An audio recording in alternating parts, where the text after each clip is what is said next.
5 minutitos para pensar algunas cuestiones de la Argentina del largo plazo. Nos hicimos eco de esta iniciativa de la revista Bases, justamente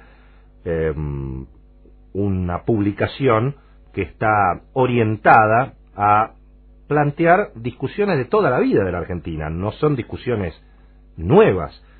Hablamos la semana pasada con Orlando Ferreres, por ejemplo, de la cantidad de impuestos que hay en la Argentina, y hoy está con nosotros Marta Barros, que es directora de investigaciones de la Fundación Norte y Sur, y vamos a plantear, con la iniciativa de la revista Bases, esta vieja discusión, ¿no es cierto?, que está tan presente hoy en la Argentina, respecto de si estamos en un país federal o estamos en un país unitario.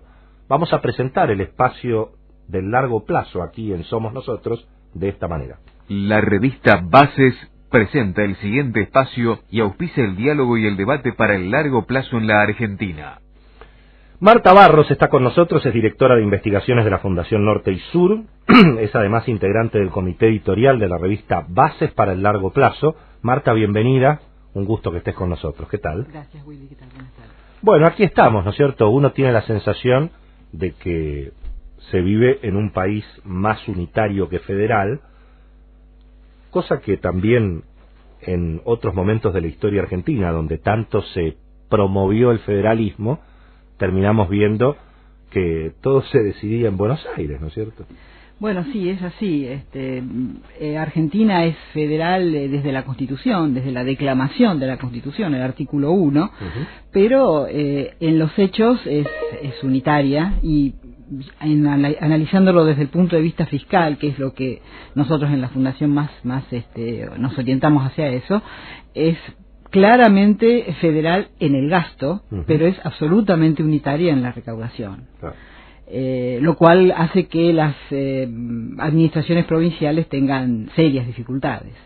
Esas dificultades se están viendo todos los días, en las noticias que tenemos sobre dificultades para el pago de salarios, de aguinaldos, suspensión de obras. Ahora, también es cierto que ha habido como una elección, finalmente, de las, digamos, de las administraciones provinciales a lo largo de estos últimos años, o por lo menos desde que retornó la democracia en 1983, hay como también una decisión política, y uno lo ha visto con muchos gobernadores, que les resultó mucho más cómodo negociar con el gobierno porteño que, digamos, administrar sus propios territorios, ¿no? Bueno, esa es una discusión bastante importante dentro del tema del federalismo, porque en la medida en que los recursos para hacer los gastos no son de ellos no tienen que esforzarse por generar esos recursos, y tienen la administración central que mediante negociaciones,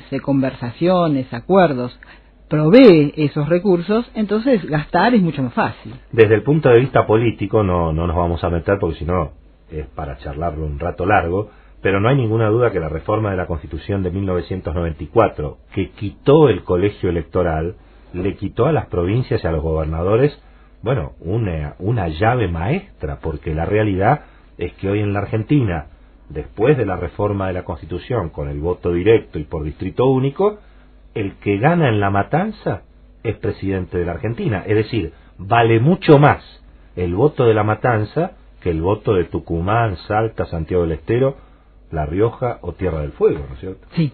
Y eso también cambia la ecuación política, ¿eh? Cambia la ecuación política, y la Constitución del 94, además, en todo esto que es federalismo fiscal, planteó la necesidad de reforma de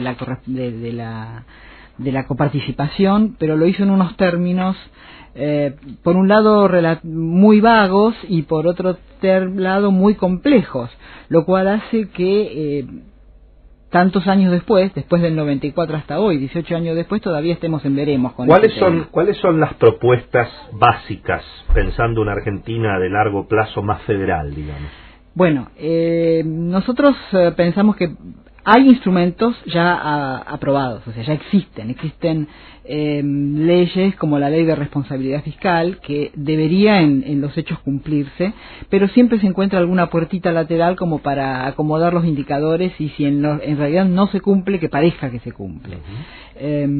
Hay antecedentes de países cercanos, Brasil, por ejemplo, que tiene una ley de responsabilidad fiscal y tiene un tratamiento constitucional que favoreció la mayor participación de los estados y aún de los municipios. Y en cuanto a responsabilidad fiscal, plantea límites muy exigentes, pero que se cumplen. Y quien no los cumpla puede llegar a tener pena de cárcel de cumplimiento efectivo. Ustedes han calculado, estamos hablando con Marta Barros, directora de investigaciones de la Fundación Norte y Sur, ustedes calcularon que el déficit primario de las provincias podría ubicarse en este año 2012 entre 15.000 y 20.000 millones de pesos, digamos. Sí, entre 20.000, más cerca de 20.000 que de 15.000, y eso representa un 1% del Producto Bruto. Estos son números que no se habían alcanzado desde el año 2000.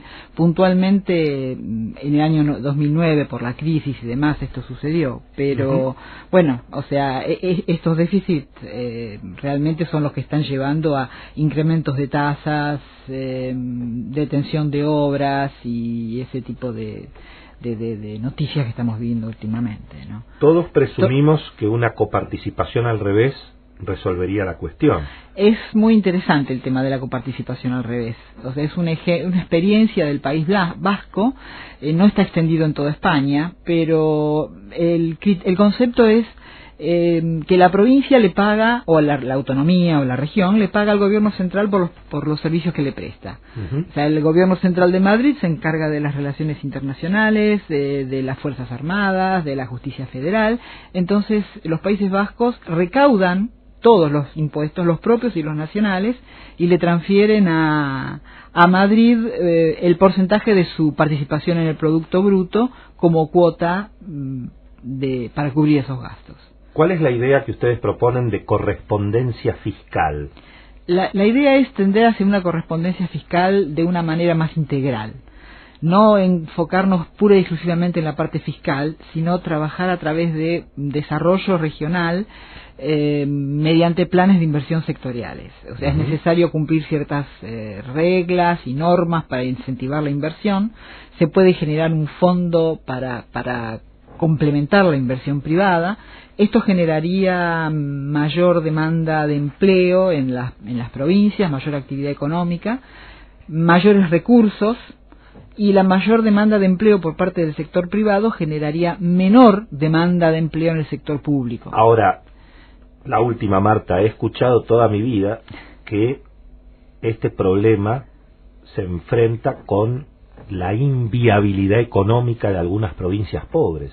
Entonces, que esta situación, si cada uno se arregla con lo que tiene, finalmente va a haber la mitad del país que va a andar más o menos bien y la otra mitad que se muere de hambre, digamos. Bueno, esto es lo que he escuchado como argumento, ¿no? Eso es cierto en la medida en que no se haga nada más que reacomodar números. O sea, lo que es necesario es justamente un programa que permita, mediante los incentivos adecuados, establecer actividades económicas en regiones donde no las hay y donde el único demandante de empleo es el Estado. Entonces, generar ocupación a través de estímulos adecuados y de la localización de proyectos adecuados, proyectos competitivos, proyectos que sean capaces de generar exportaciones y divisas, y bueno, esas regiones pueden mejorar con respecto a las otras su nivel de ingreso per cápita. Bueno, señores, Marta Barros es la directora de la Fundación Norte Sur, es miembro del comité editorial de justamente la revista Bases, que es la que presenta este espacio del largo plazo en Somos Nosotros. Para suscribirse a la revista Bases pueden enviar un mail a esta dirección, bases@fundacionnorteysur.org.ar. La dirección es Reconquista 458, octavo piso, y por supuesto el teléfono es 4394-3993. La revista Bases, que presenta este espacio para discutir un poquito el largo plazo también en la Argentina. Marta, gracias. No, muchas gracias a vos. Señores, ha llegado el doctor final.